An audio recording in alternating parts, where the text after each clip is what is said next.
لو که عمران خان چې کومې خبرې کوي تقریرونه دوم کوي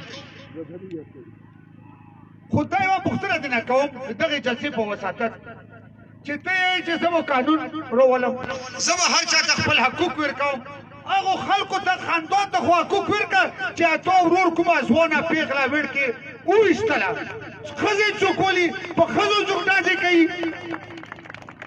د شرم په کار ده څه حیا په کار ده ښځه ذات باندې ډازې دا خو مو اوسه پرې اپریدي په قانون کې نه دي کتلي اپریدیانو قانون دا ده چې کله ښځه د سره روانه وي په سړي باندې څوک ډازې نه کوي که د سر دشمن دي یو هغه سره ښځې روانې وي تو باندې څوک ډازې نه کوي او تو راوچه شو ځوانه پېغله یې میډیکل سټوډنټ او په کوارټ کې یې وویشتله که دا دې تاسو ایم پي جوړ شو راشه کته دی چې بیا به څه کېږي دې ته سوچ وکړو صلاح وکړو ځان سره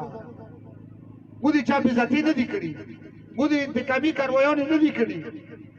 بله یو سپرنټ ته میسج کړی ما سره پروت که یې خو دې ته سنوم یې هغه ته وي چې ته د مور ټلیفون نه وي چاته یې کړي بیا به دې سره ګورم بیا به ماما چاچا نه وي چې نورې سپکې وي ته ویلي دي هغه خپلو افسرانو ته شکایت کړی هغه وایي ته چې بس ته پوه شه او دا پوه شه او یې راغلی دی صاحب والا ټرانسفارمر په کور کې پروت و کور کې لګېدلی و او ته چې دا ټرانسفارمر بار راوباسه او 2.5 لکه روپۍ بل یې ویل کړو نو بجلي یې ترې کټ کړه موږ وفاقي وزیر داخله صاحب کور ته چې ورغلو خوب یې سوتلی وي تاسو لوډ شیډینګ پسې جوړو هغه خو د ایر کنډیشن یې لګولی وي هغه نه بجلي کټ کړه 36 लाख روپۍ بل ورپسې بقایا څومره دا به سوشل میډیا چلېږي موږ نه یو موږ چې څه 2008 کې وو نن هم هغه څه دي هغې وجه څه ده چې دغې سلسلې وزیر قانون د دغې ضلعې و وزیر تعلیم د دغې ضلعې و وزیر داخله د دغې ضلعې و وزیر اعظم د دغې پارټي و وزیر اعلی د دغې پارټي و او یوه خو مې مجیره چې په دا جلسو کې دوی یو بل وفاقي وزیر و سینیټر شبلي و فراز چې ته مو کتله ده په دا لسو کالو کې چې کوارټ ته راغلی وي نو دې ته سوچ وکړو چې آیا مو 3 ځلې وزیر اعظم دغې حلقې تر اوسه 3 ځلې د ملک وزیر اعظم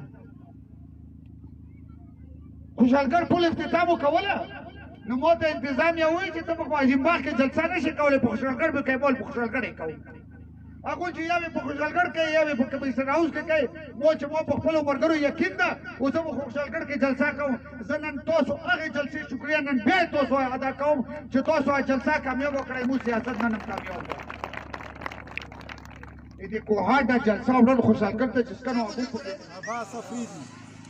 نو دا تاسو ته راځي تاسو نه ووټ وړي نو دې نه یې سوچ وکړي چې سړی خپل کلي خدمت نه شي کولی تاسو څه کوي یوه بله به هم درته وکړم کاشېټ ګوهر صاحب فلانه پوښتنه وکړو چې ته په خپل کلي کې څومره ټرانسفارمر لګولي او ما وباسې ته په کلي کې څومره ټرانسفارمر لګولي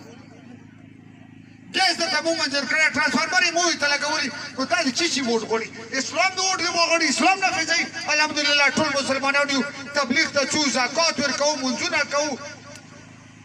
همدغسې ده که نه ده نو بیا خو اسلام آباد ته ځي اسلام خو نه غواړي خو اسلام آباد ته ځي وتلی نه شي نو بل یې په تینګړو وله چې دا ما ډسټرکټ ناظم سیټ هم ډسټرکټ کونسلر سیټ هم ګټلی ده بیا صوبایي اسمبلۍ ته ودرېدو عام هم ترې نه وګټلو اوس بیا یې چې الیکشن ته راوځم بسم الله رځق میدان ته پته به دې ولګي ما یو نیم کال مخکې خلکو ته ویلو هغو راته چې پاکستان تحریک انصاف ما ورته چې انا لله و انا الیه راجعون هغه وایي چې نه منو اوس یې منو که نه منو منو که نه منو څوک سره منو په دې ومنو چې اوس یې نشانونه ور کړي کایي بیلچه چوټاک پتینګن بوتل آی دې ته ور کړي چې قبر که نه نو ته نږدې کړي په همدغو قبرونو کې به دو ښخېږي که خیر وي دغې پارټۍ د کشر مشر عزت ختم کړو دغې پارټۍ د حجرو تقدس په عمل کړو زه نن تاسو نه پوښتنه کوم د ځوانانو د بچو نه پوښتنه کوم دا ټول ځوانان یې واورو دا ماشوم چې کله پیدا شي ده ته ګرځېدل څوک ښایي مور پلار یې ورته ښایي دا سکول ته څوک بیایي پلار یې بیایي دا کالج ته څوک بیایي پلار یې بیایي ده باندې تعلیم څوک حاصلوي د پلار یې پرې حاصلوي او دا رویچا چې مو پلان په څه پوهېږي خو نو ته په فیسبوک په ټیک ټاک خو پوهېږي چې کونه کږه وخوری نور خو په څه نه پوهېږي نه ښې به دې سره وخلی اوس یې بیا ټینکي منکي چې اوبو والا ټینکي ورلګلي سني خیل کومه بله ورځ په فیسبوک ته ویلي چې موږ د کلي ته کوم ته میټینګ ته یا څه فنکشن ته یا چې شي ته رانه شي جلسې ته نه ووټ در کوم ما دې روڅه چې هغه په خپل کلي کې دا اولي نو هلته کې ګرځي ووټونه غواړي